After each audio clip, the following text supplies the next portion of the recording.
My name is Winston Wellington, and I'm chairman of Negril Education Environment Trust. Over the years, traveling through sub-Saharan Africa, Haiti, and see poverty at its worst state, I came back and I said I had to do something because I remember my early beginning. So I started this organization called Negril Education Environment Trust in 2003. When I look around, living in New York City for some 30 odd years, 40 years, I've seen what the restaurants throw away in New York City. And I'm saying, what if what the restaurant threw away could feed half the Caribbean and perhaps part of Africa? But anyway, foods are perishable items. And in my travels, jogging in New York City, I'd see brand new books in the garbage. And I know what a premium they are when I go to Africa or Haiti. People ask me for magazine books and all that. So I started gathering books in my garage. And I used to live in Freeport, Long Island. I gather books in my garage, in my office in Brooklyn, until we have stacks and stacks. Then when the books started going low, there was one of my guests who stayed there, a former teacher from Denver, Colorado. She stayed in one of those cabins right over there.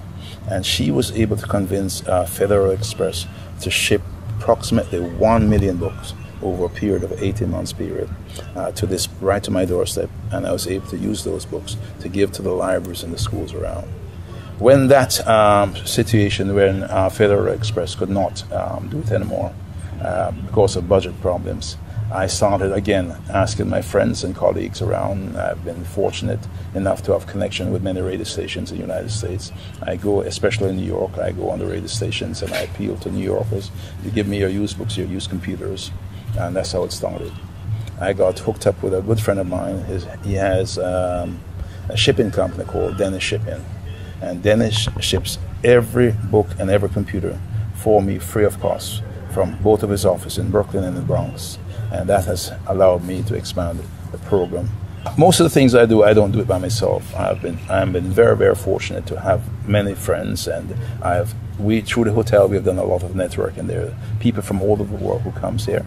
Right now I have a couple from Canada who is sponsoring 2 children from the school in which I'm chairman of, which is St. Paul's Primary.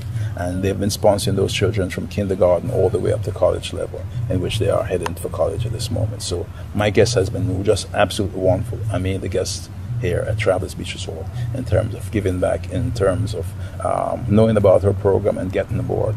Just a week before last and last week, there were 2 different sets of Canadians that came here, and they came with suitcases of books and pencils and crayons and pens and all that. And this has been my story of people just joining forces, seeing the need. Of course, my goal, or what we're trying to do, is we're trying to fight crime through education by getting the youngsters off the street, by making sure that they're computer literate.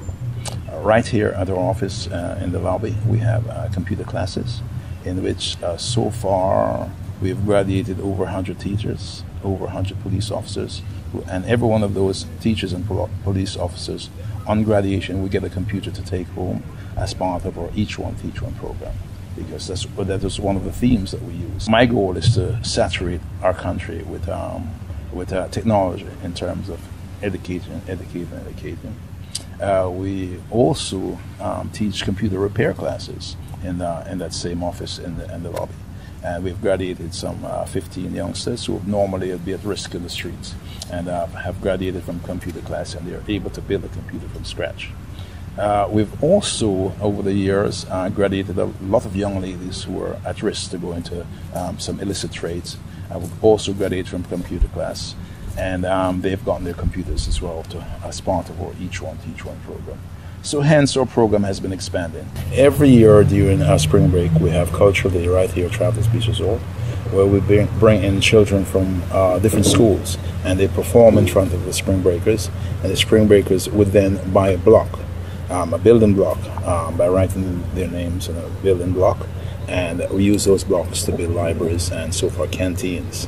And we have such famous people who have passed through and bought a block, such as Ziggy Marley, Shaggy, Lady Saw, you name it, all of them, Tiffany, all of those have passed through here, and their names are on some of those blocks we see down there.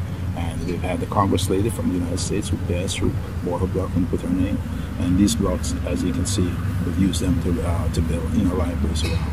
My latest project is that there's no hospital in Negril, and I'd like to build a hospital for Negril. I'm negotiating with the government as we speak to come aboard, and they've originally gave me 48 acres, but 2 weeks ago I went to visit the land, and it was absolutely no good. It was on a mountainside.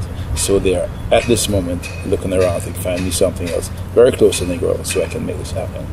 I have a partnership with doctors from Harvard, American Management Group out of Harvard University, and they have say they will build and run the hospital for me for 10 years, then turn it over to us, so they are aboard.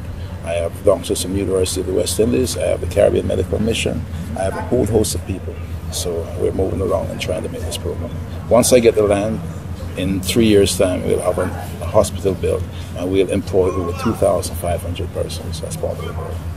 So those are some of the things that we do to help our organization. And of course, with the help of a lot of generous people, we've been moving in that direction to make things better.